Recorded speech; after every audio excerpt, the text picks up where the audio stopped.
Hi everyone, আসসালামু আলাইকুম। তো আবারও চলে আসলাম তোমাদের সামনে। সেটা হচ্ছে ভার্সিটি কক গুচ্ছ প্লাস দ্রাবিড় এমসিকিউ সিরিজে math first part chapter number হচ্ছে কত 9। এন্ড আজকের এখনের ভিডিওটা আমাদের হচ্ছে কয় নাম্বার? এই সিরিজের হচ্ছে টাইপ 1 এর 5 নাম্বার ভিডিও, তাই না? আমাদের এটা হচ্ছে 5 নাম্বার ভিডিও আলোচনা করব। মানে এই ভিডিওতে আমরা বেশি এমসিকিউ সলভ করব না, বেশি 3 থেকে 4টা এমসিকিউ সলভ করব। এই ভিডিওটা একদম শর্ট হবে, বেশি 8 থেকে 9 মিনিট সময় লাগবে। তো অবশ্যই এই 9 মিনিট তুমি মনোযোগ সহকারে ক্লাসটা করো, তো তোমার কাছে একদম ইজি মনে হবে। যেহেতু আগের যে এই ম্যাথটা করলাম ওইটার একটা সূত্র এখানে অ্যাপ্লাই করো, মানে আগের সবগুলো সূত্রই এই ম্যাথগুলোতে অ্যাপ্লাই হবে, বুঝতে পারছো? তো চলো আমরা এই ম্যাথটা সলভ করে ফেলি। কি বলছো দেখো, আমাদের এরকম দেওয়া আছে, যেটা হচ্ছে আমাদের 27 নাম্বার এমসিকিউ। 27 বলছে যে ddx কত 3 টু দি পাওয়ার x এরকম দেওয়া আছে হলে এর মান কত, এটা বলছে এর মান কত, এটা আমাদের বের করতে হবে। এই কোশ্চেনটা কোথায় আসছে? এই কোশ্চেনটা আসছে রাজশাহী বিশ্ববিদ্যালয়ে আসছে। কত? 16 এবং 17 সালে। দেখ, রাজশাহী ইউনিভার্সিটি 16-17 সালে একটা question.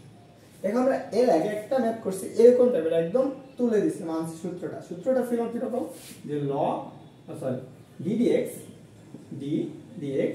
a to the power x, এটা সূত্র দিছিল, এটা সূত্র ছিল a to the power x ln a। Same জিনিসটা এর জায়গায় কত আছে দেখো, ঠিক আছে, তাহলে এটা তো একদম সহজ। তাহলে কি 3 to the power x এর জায়গায় কত আছে ln, লিখে লিখবো ln 3, এটাই আছে। একদম সহজ না? খুব সহজ, একদম সহজে চলে আসছে। তারপরে আসো আমরা পরবর্তীটা দেখি।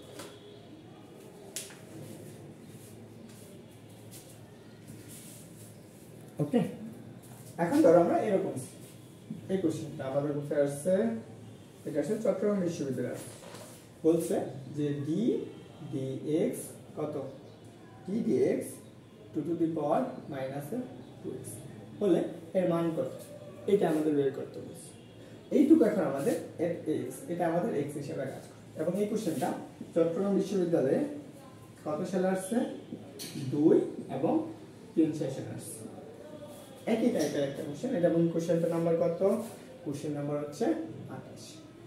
ওকে, তাহলে এটা আমার a আর এটুকু হচ্ছে x, তাহলে আমরা সূত্র কি করছি, a to the power x, তাহলে 2 to the power -2x into এটা আমরা কি ln a না, আমি কি লিখবো ln a এর জায়গায় কত আছে 2।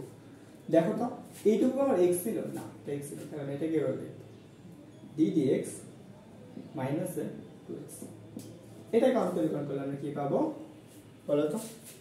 মাইনাস পাবো, মাইনাসের কত পাবো 2 পাবো, তাহলে 2 into 2 to the power -2x ln 2 পাবো। এটা কমপ্লিট করলে 2 পাচ্ছি, আগে দেখে আসছি। তাহলে এখন দেখো তো এই 2 আর 2 দুটো একই কমন, তাহলে আমরা 2 কমন নিয়ে নিতে, 2 লগ সূচকের নিয়ম অনুসারে, তাহলে কি 1 মাইনাস যোগ করবে, তাহলে যোগ মানে কত -2x, এখানে একটা মাইনাস আছে, ln কত 2, এটা হচ্ছে आंसर। বুঝছো? একদম সহজ একটা এমসিকিউ। তো চলো আমরা পরবর্তীতে আরেকটা এমসিকিউ করে ফেলি, এইখান দিয়ে আমি করে দিলাম। হ্যাঁ, এটা আমাদের f of x যদি কয় 5 টু দি পাওয়ার x হলে তবে এর মান কত, এর মান কত, তার মানে f of x এর মান কত, f of x এর মান কত, এটা বের করতে হবে। তার মানে এই কোশ্চেনটা ঢাকা বিশ্ববিদ্যালয়ে হচ্ছে কি প্রযুক্তি ইউনিট আসছে 22 এবং 23 সেশনে। তার মানে ঢাকা বিশ্ববিদ্যালয়ে কোশ্চেন করলে এই টাইপের কোশ্চেনগুলোই তোমাদের জন্য করবে। আসো এটাকে একবার অন্তরীকরণ করবে, তাহলে কি দেখো তো ddx f of x, তার মানে কি f dash of x হয়ে যাবে। এটা কি x এর সাপেক্ষে অন্তরীকরণ, ddx 5 to the power x, এটাকে x এর সাপেক্ষে অন্তরীকরণ করা মানে কত, তাহলে কি a to the power x, তাহলে আমি সূত্র কি পড়ছিলাম a to the power x আসবে, a to the power x করা 5 টু দি পাওয়ার x, এটার অন্তরীকরণ, তাহলে আমরা কি করছি ln a, ln এর জায়গায় কত আসছে 5, এটা आंसर। দেখো একদম সহজ এবং খুব সহজে এমসিকিউ করতে পারো। তো তোমার অবশ্যই অন্তরীকরণের এই করতে গেলে মনে রাখবা সবসময় কি এমসিকিউ এর কি সূত্রগুলো অবশ্যই মুখস্থ রাখা লাগবে, যাতে সূত্র তোমার আসলে কোথাও যাতে মিস না যায়, বুঝতে পারছো? তো তোমার কাছে কেমন লাগলো? এটা আমাদের টাইপ 1 ক্লোজ, আমরা হচ্ছে কি টাইপ 1 শেষ। তার মানে আমরা কি টাইপ 1টা আমরা কি করে ফেললাম, শেষ করে ফেললাম। এবং টাইপ 1 থেকে আমরা কতগুলো এমসিকিউ সলভ করলাম, যে 29টা এমসিকিউ সলভ করেছি। এটা শেয়ার আছে না, দেখো এখানে টাইপ 1 এ কয়টা এমসিকিউ সলভ করছি, 29টা এমসিকিউ সলভ করছি। এই 29টা এমসিকিউ তুমি আবার প্র্যাকটিস করবা, তুমি দেখবা এই 29টা এমসিকিউ সলভ করতে আমার কত মিনিট সময় লাগছে, হচ্ছে মোটামুটি 50 আমার থেকে ধরো 1 ঘন্টা সময় লাগছে। 1 ঘন্টা। যদি তোমার কাছে বেশি বোরিং লাগে তাহলে ক্লাসটা অবশ্যই টেনে দেখবা। আবার বলবো যে তুমি আমার চ্যানেল নতুন হও অবশ্যই সাবস্ক্রাইব করে দিও, এন্ড পাশাপাশি বেল আইকন ক্লিক করে রাখো, লাইক এন্ড কমেন্ট অবশ্যই করবা, এন্ড কেমন হচ্ছে এটাও জানাবে। এন্ড আমরা টাইপ 2 নাম্বার ভিডিওটা চাও কিনা সেটা অবশ্যই কমেন্ট করে জানাবে। তো সবাই ভালো থাকো, সবার জন্য শুভকামনা রইল। আসসালামু আলাইকুম।